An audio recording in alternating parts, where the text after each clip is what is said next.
पूजा से संबंधित 20 नियमों का जरूर करें पालन। सुखी और समृद्ध जीवन के लिए देवी देवताओं के पूजन की परंपरा काफी पुराने समय से चली आ रही है। आज भी बड़ी संख्या में लोग इस परंपरा को निभाते हैं। पूजन से हमारी मनोकामनाएं पूर्ण होती हैं, लेकिन पूजा करते समय कुछ खास नियमों का पालन भी किया जाना चाहिए, अन्यथा पूजन का शुभ फल पूर्ण रूप से प्राप्त नहीं हो पाता है। सामान्य पूजन में भी इन बातों का ध्यान रखें, शुभ फल की प्राप्ति होगी। ये नियम इस प्रकार हैं। 1. सूर्य, गणेश, दुर्गा, शिव और विष्णु ये पंचदेव कहलाते हैं। इनकी पूजा सभी कार्यों में अनिवार्य रूप से की जानी चाहिए। प्रतिदिन पूजन करते समय इन पंचदेव का ध्यान करना चाहिए। इससे लक्ष्मी की कृपा और समृद्धि प्राप्त होती है। 2. शिव जी, गणेश जी और भैरव जी को तुलसी नहीं चढ़ानी चाहिए। 3. माँ दुर्गा को दूर्वा एक प्रकार की घास नहीं चढ़ानी चाहिए। ये गणेश जी को विशेष रूप से अर्पित की जाती है। 4. सूर्य देव को शंख के जल से अर्घ्य नहीं देना चाहिए। 5. तुलसी का पत्ता बिना स्नान किए नहीं तोड़ना चाहिए। शास्त्रों के अनुसार यदि कोई व्यक्ति बिना नहाए ही तुलसी के पत्तों को तोड़ता है तो पूजन में ऐसे पत्ते भगवान द्वारा स्वीकार नहीं किए जाते हैं। 6. शास्त्रों के अनुसार देवी देवताओं का पूजन दिन में 5 बार करना चाहिए। सुबह 5 से 6 बजे तक ब्रह्म मुहूर्त में पूजन और आरती होनी चाहिए। इसके बाद प्रातः 9 से 10 बजे तक दूसरी बार का पूजन। दोपहर में तीसरी बार पूजन करना चाहिए। इस पूजन के बाद भगवान को शयन करवाना चाहिए।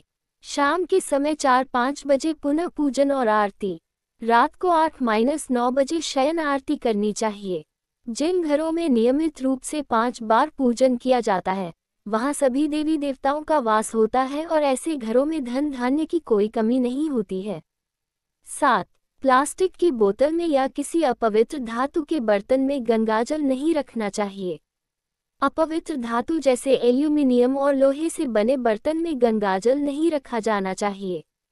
गंगाजल तांबे के बर्तन में रखना ही शुभ रहता है। 8. स्त्रियों को और अपवित्र अवस्था में पुरुषों को शंख नहीं बजाना चाहिए। यह इस नियम का पालन नहीं किया जाता है तो जहां शंख बजाया जाता है वहां से देवी लक्ष्मी चली जाती हैं।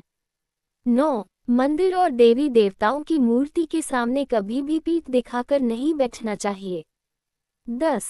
केतकी का फूल शिवलिंग पर अर्पित नहीं करना चाहिए। 11. किसी भी पूजा में मनोकामना की सफलता के लिए दक्षिणा अवश्य चढ़ानी चाहिए। दक्षिणा अर्पित करते समय अपने दोषों को छोड़ने का संकल्प लेना चाहिए। दोषों को जल्दी से जल्दी छोड़ने पर मनोकामनाएं अवश्य पूर्ण होंगी। 12. दूर्वा एक प्रकार की घास रविवार को नहीं तोड़ी जानी चाहिए।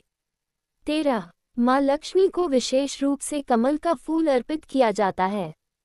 इस फूल को 5 दिनों तक जल छिड़क कर पुनः चढ़ा सकते हैं।